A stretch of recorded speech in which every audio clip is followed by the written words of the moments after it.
Hello and a very warm welcome. This is One News at 5. I'm Yannis Moutsios. These are today's top lines. Emergency contraception urgently required in the Ukrainian hospitals as reports of rape after the Russian invasion continue to rise. Maria Zakharova, the spokesperson for Russia's foreign minister, has issued another stern warning to Western countries over encouragement given to Ukraine to strike within Russian territory. Greece files a second demarcation to Turkey following an all-time record of overflights and violations in a single day of the Greek airspace by Turkish fighter jets. Greek taxpayers and homeowners are expected to receive payment orders from the Internal Income Authority on Saturday.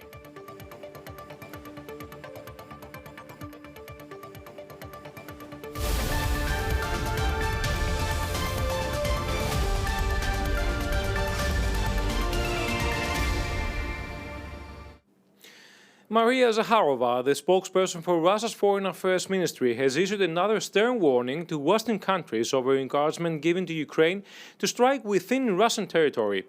Zakharova said Ukraine's President Volodymyr Zelensky was being used by the West and told the West to stop trying the patience of Russia.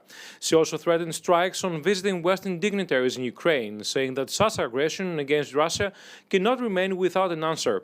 We would like Kiev and Western capitals to take seriously the statement by the Russian Ministry of Defense that further provocation prompting Ukraine to strike against Russian facilities will be met with a harsh response from Russia.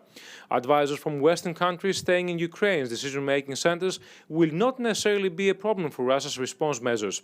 We do not advise to continue trying our patience, Russian Foreign Affairs Ministry spokesperson said. Coming up next, the head of Ukrainian Parliament's Energy Committee attempts to reassure the country that energy supplies are secure in the short term. Ukrainian presidential AD Mikhailo Podolyak has defended Ukraine's right to strike inside Russian territory, saying Ukraine will defend itself in any way, including strikes on the warehouses and bases of the killers in Russia. The world recognized this right.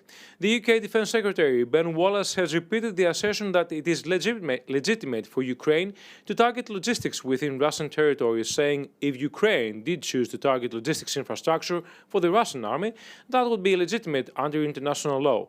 The southern Ukrainian city of Kherson, which Russia claims to have captured, will transition to using the ruble from 1st May, according to Russian state media. Now, more on the program. Emergency contraception urgently required in the Ukrainian hospitals as reports of rape after the Russian invasion continue to rise. The head of Ukrainian Parliament's Energy Committee, Andriy Herus, has attempted to reassure the country that energy supplies are secure in the short term. He said Ukraine has enough gas and electricity to meet its needs at the moment, but cautioned that he was less certain it would be able to do so in the late autumn. Meanwhile, the United Nations Secretary-General Antonio Guterres is in Ukraine and has visited Bordianka to see the destruction there. The Financial Times is reporting some of Europe's largest gas importers are preparing to succumb to Russian demands that energy must be paid for in rubles. It says gas distributors in Germany, Austria, Hungary and Slovakia are planning to open ruble accounts at Gazprom Bank in Switzerland. More in the program. Greece files a second demarcation to Turkey following an all-time record of overflights and violations in a single day of the Greek airspace by Turkish fighter jets. Efforts are underway to get emergency contraception into Ukrainian hospitals as quickly as possible as reports of rape after the Russian invasion continue to rise. About 25,000 packets of the medication, also known as the morning after pill, have been sent by International Planned Parenthood Federation. More than 8,500 alleged war crimes committed by Russian troops in Ukraine are under investigation, Ukraine's prosecutor's office has said. Coming up next, Greek taxpayers and homeowners are expected to receive payment orders from the Internal Income Authority on Saturday. Prime Minister Kyriakos Mitsotakis hosted a meeting with his Finnish counterpart Sanna Marin in Athens today. Greek Prime Minister noted that prior to the meeting he had with the Finnish Prime Minister, he contacted Secretary General of NATO Jens Stoltenberg to inform him about the Turkish violations on the Greek airspace, emphasizing that the Turks need to stop immediately. Finnish Prime Minister said that Russian invasion of Ukraine has triggered the greatest crisis since the Second World War and noted that Finland will continue to support the refugees for as long as the war continues. Now let's have a look at what the two Prime Ministers said earlier in the press conference.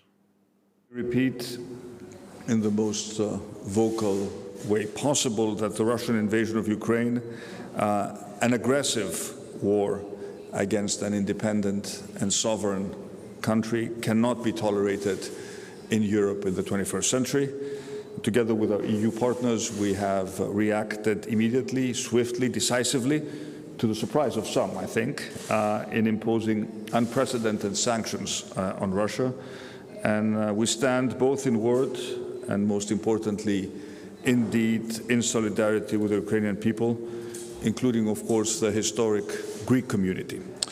Unfortunately, areas where Greeks have lived for millennia have suffered the hardest blows from the Russian invasion.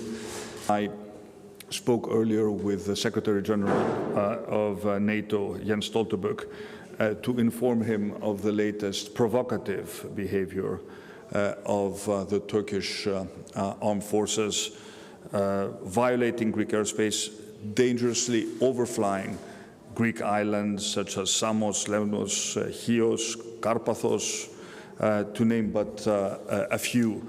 And I made it clear to Secretary General Stoltenberg that this type of behavior by a NATO ally in the southeast flank of the alliance is simply unacceptable.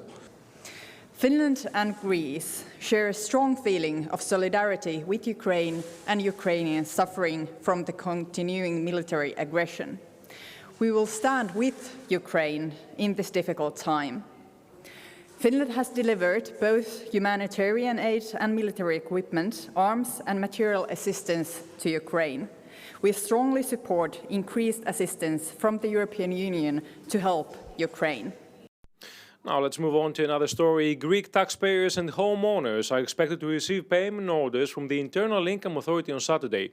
The Independent Authority of Public Income will send notifications of payment to more than 6 million taxpayers relating to house property. The new payment order document will display the updated value of the property following the latest adjustment of its net value. The discount taxpayers will receive depending on the total property value, as well as any increase for those owning large properties. According to the Greek Ministry of Finance, property tax will remain the same for almost 900,000 owners, whereas 350,000 property owners will have to pay twice as much compared to taxes paid last year. The expected income from property tax is 2.23 billion euros. The payment will be made in 10 monthly installments starting end of May. That's all from us for now. Next news bulletin at 6 in Greek. Thank you for watching.